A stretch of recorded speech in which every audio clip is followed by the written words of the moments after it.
샬롬, 사랑하는 이글스필드 가족 여러분, 11월 19일 금요일입니다. 오늘도 좋으신 주님의 은혜와 평강이 여러분 모두와 함께 하시기를 소망합니다. 우리가 함께 나눌 말씀은 사사기 9장 1절에서 6절까지의 말씀입니다. 제가 말씀을 읽겠습니다. 여롯바알의 아들 아비멜렉이 세겜에 가서 그의 어머니의 형제에게 이르러 그들과 그의 외조부의 집에 온 가족에게 말하여 이르되, 청하노니 너희는 세겜의 모든 사람들의 귀에 말하라. 여롯바알의 아들 70명이 다 너희를 다스림과 한 사람이 너희를 다스림이 어느 것이 너희에게 나으냐.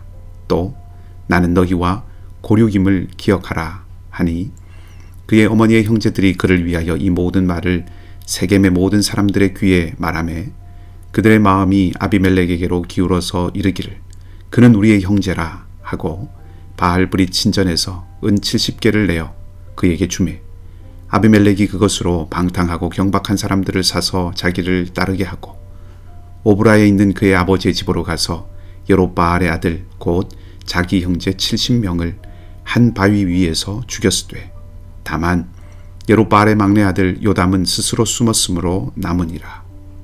세겜의 모든 사람과 밀로 모든 족속이 모여서 세겜에 있는 상수리 나무 기둥 곁에서 아비멜렉을 왕으로 삼으니라. 아멘. 짧은 6개의 구절이지만 참 많은 것을 담고 있는 이야기입니다. 우선 이 아비멜렉의 이야기는 기드온의 이야기의 연장이라고 보아야 합니다. 아비멜렉의 이야기지만 기드온의 이야기에 포함시켜야 한다는 뜻이죠. 왜냐하면 첫째, 아비멜렉이 사사가 아니기 때문입니다. 둘째, 기드온 안에 잉태되었던 왕 혹은 왕정이라는 주제가 이 아비멜렉을 통해서 밖으로 드러나고 있기 때문에 기드온 이야기의 연장이라고 볼 수 있다는 것입니다. 아비멜렉의 이야기를 본격적으로 하기 전에 먼저 드리고 싶은 말씀이 있습니다. 본문을 읽다가 비극적이라는 생각이 들었기 때문입니다. 1절에 세겜이 나오죠. 사실 어제 본문을 읽으면서도 어둠을 느꼈습니다. 기드온이 세겜에 첩을 두었고 그에게서 아들을 얻었다는 사실 때문이었습니다.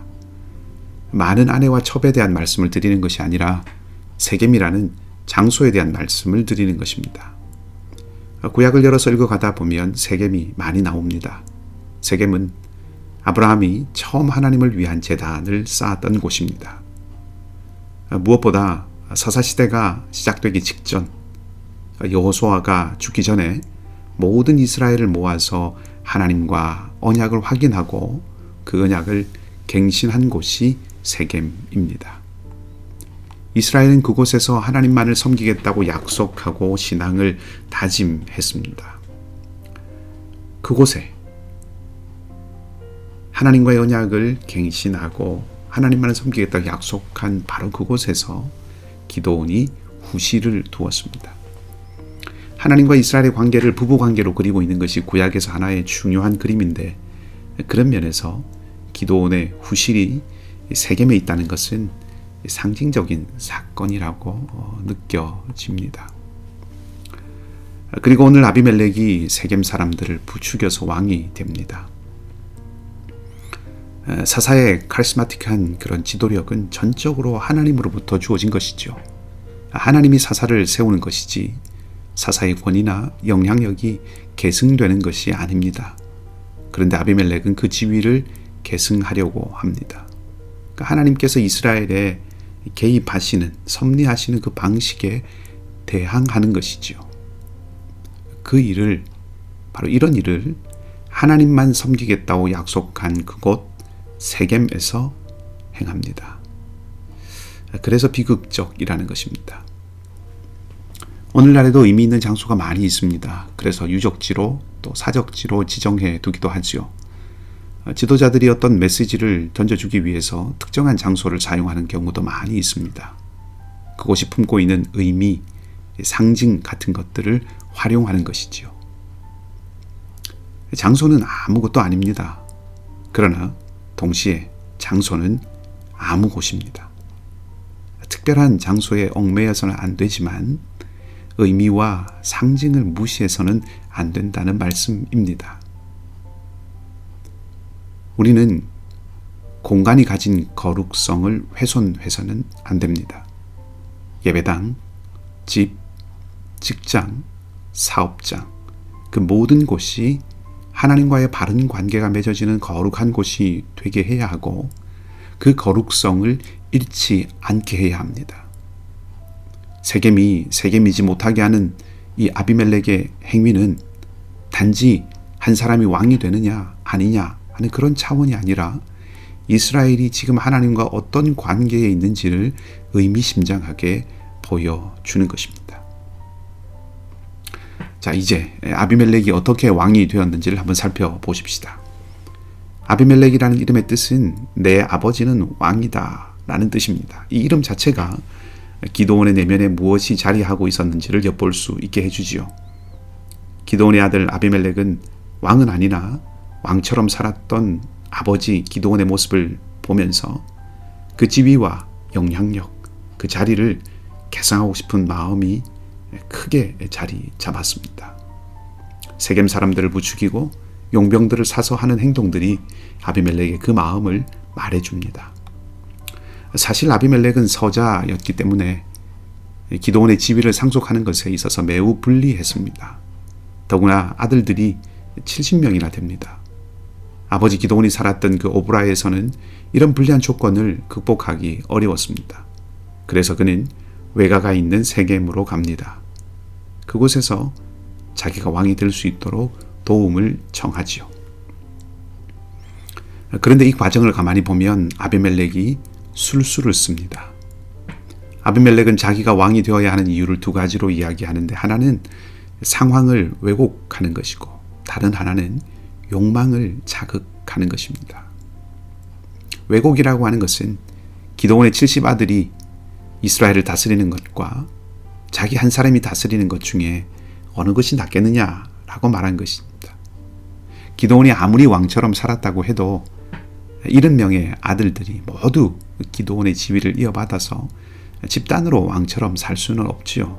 그런 면에서 기드온의 70명의 그 아들이 이스라엘을 다스리는 것과 자기 한 사람이 다스리는 것을 비교하는 것은 왜곡입니다. 상황을 과장되게 만드는 것이죠. 욕망을 자극했다고 하는 것은 자신을 세겜 사람들의 고륙이라고 말하는데 따른 것입니다.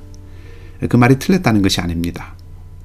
자기가 세겜 출신이니 결코 남이 아니고 자기가 왕이 되면 그 권력을 함께 누릴 수 있다고 달콤하게 설득하고 있기 때문입니다. 그래서 욕망을 자극한다고 말씀드린 겁니다.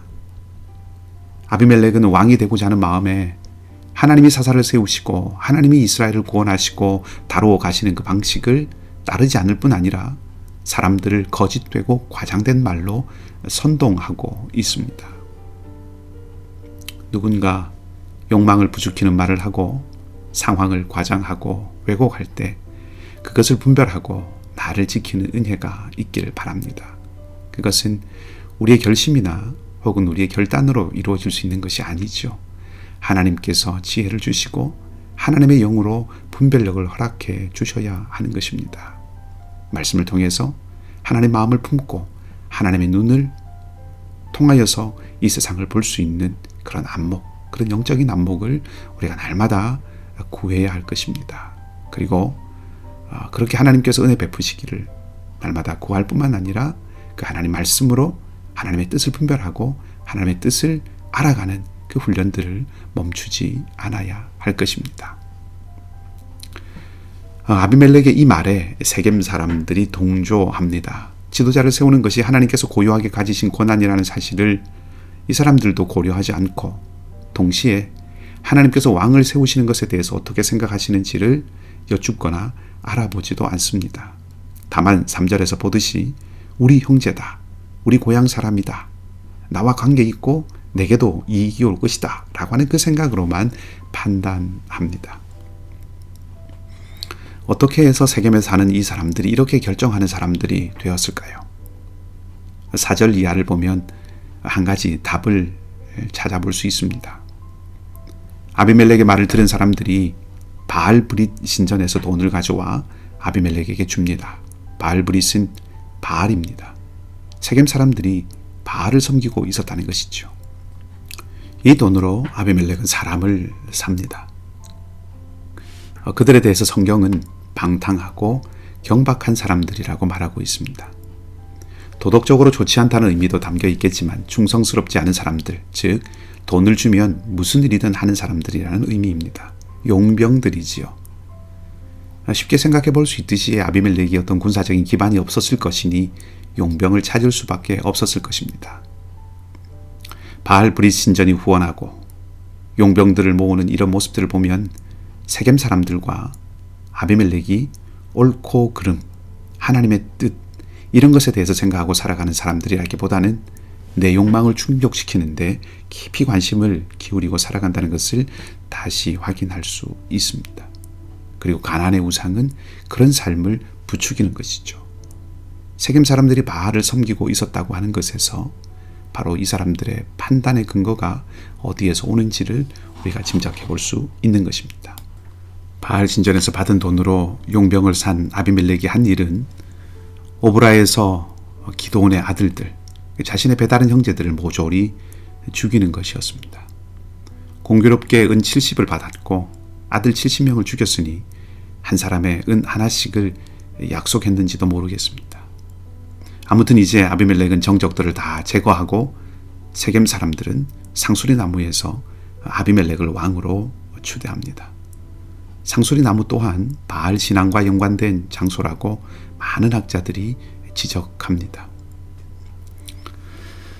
여러분 어떻습니까?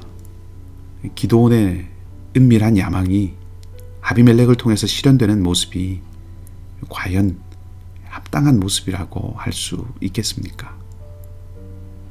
아닌 듯 가리면서 하나님의 영광에 편승하려고 하는 인간, 그것에 동조하는 욕망을 쫓아가는 사람들이 만들어가는 세상은 하나님에 의해서 부름받은 사사의 전통, 즉 하나님의 권위를 거부하는 곳이 되어 갑니다.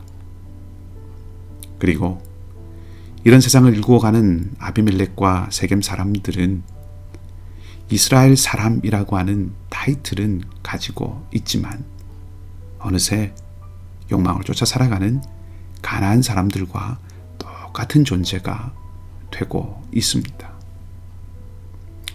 하나님만 섬기겠다고 약속한 세겜 땅에서, 그리고 그곳에 사는 사람들에 의해서 하나님께서 쫓아내라고 하신 그 땅 가나안 사람들처럼 되어가는 모습이 나타나는 것을 보면서 마음이 무거워집니다. 우리도 그렇게 모두 약한 존재입니다. 오늘도 주님의 은혜가 아니고서는 우리가 제대로 설 수 없습니다. 주님의 긍휼과 자비를 구하는 이 하루가 되기를 원합니다. 아울러 우리는 알지요. 이제 이어지는 이야기를 통해서 하나님께서 기드온의 가문을 어떻게 대하시는지를 보게 될 것이고, 이스라엘을 향해서 변함없이 자비와 구원의 손길을 하나님께서 펼치시고 계심을 우리는 압니다. 그 하나님의 자비하심이 오늘 우리와 함께 하심을 믿고 우리의 욕심과 싸우고 또 그것과 이길 수 있도록 하나님의 영을 구하고 말씀 안에 거하며 낙담하지 않고 믿음의 선한 싸움을 싸워가는 오늘 하루 우리 모두가 되기를 주님의 이름으로 축복합니다. 함께 기도하겠습니다. 하나님이 다스리시고 나와 내 자손이 다스리지 않겠다고 말했던 기드온의 그 숨겨진 욕망이 아들 아비멜렉을 통해서 수면 위로 나타나는 것을 보면서 마음의 씨앗을 품으면 자라 열매가 됨을 다시 확인하게 됩니다.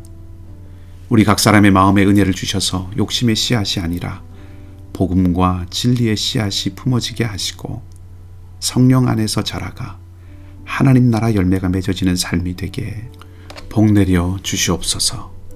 하나님, 또한 세겜 사람들이 그 땅에 바알브릿 신전을 세우고 그 신전에서 돈을 가져와 아비멜렉이 왕이 되도록 돕는 모습을 보면서 세겜의 은혜를 모두 잃어버리는 안타까움을 봅니다. 우리가 거하고 살아가는 모든 장소가 거룩함을 잃지 않기를 원합니다. 하나님과의 관계가 바르게 세워진 예배당, 집, 직장, 일터, 살아가는 일상이 되도록 하나님의 영을 저에게 날마다 충만하게 부어 주시옵소서. 주님, 차가워져가는 날씨에 우리 교우들을 연약해지지 않도록 붙들어 주시고 가난하고 배고픈 이웃들이 주님의 사랑을 누리고 맛볼 수 있도록 우리와 교회들이 사랑의 손이 되게 하시며 상록 어르신들과 어린 자녀들, 선교사님들의 사역을 붙잡아 주시옵소서.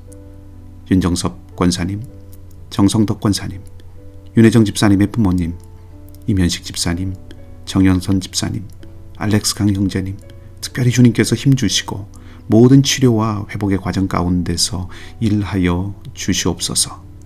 오늘 하루의 삶도 주님께 맡기며 이글스필드 우리 모든 가족들을 주님의 날개 아래 품어주시기를 다시 한번 간절히 소망하며 좋으신 주님 예수 그리스도의 이름으로 기도하옵나이다.